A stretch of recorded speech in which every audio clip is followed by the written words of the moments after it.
Holland کے شہر کامپن میں کاروان کے ذریعے تبلیغ۔ 14 اکتوبر کو ڈچ تبلیغ ڈیسک کے تحت ہالینڈ کے شہر کامپن میں ایک خاص کمپین جس کا نام ابن آدم کی کاروان ہے تبلیغ کرنے کی توفیق ملی۔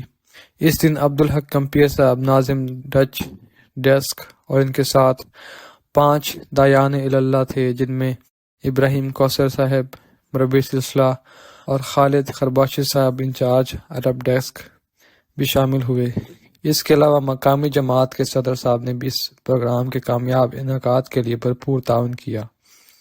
پروگرام کا آغاز صبح 11 بجے قریب کیا گیا۔ 15 ڈچ اور 10 عرب زائرین کے ساتھ تبلیغ سیشن ہوا۔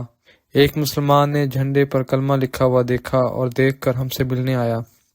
ایک ڈچ فیملی نے جو ریسٹورانٹ میں بیٹھی تھی، ہمارا ماٹو محبت سب کے لیے نفرت کسی سے نہیں دیکھا، اور اس کے بعد ہم سے ملنے کی خواہش کا اظہار کیا۔ اس کے علاوہ 200 کے قریب فولڈرز بھی تقسیم کیے گئے اور 15 جماعتی کتابیں دی گئیں۔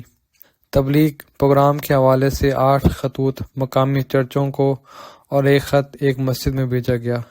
خاکسار مربی سلسلہ نے اس پروجیکٹ کے انتظامی کام سر انجام دیے۔ کونسل سے اس پروگرام کے اجازت نامے کے لیے لطیف فرحاخن صاحب نے مدد کی۔ اس پروگرام کی سوشل میڈیا اور اخبار میں تشہیر کے لیے کاشف احمد صاحب نے مدد کی۔ اس کے علاوہ لوکل صدر صاحب منیب احمد صاحب نے اپنی ٹیم کے ساتھ سٹالز لگانے اور پمفلٹ تقسیم کرنے میں مدد کی۔ اللہ تعالیٰ اس پروگرام میں شامل ہونے والوں کو جزا دے، آمین۔ رپورٹ عدیل باسم، نمائندہ نیشنل۔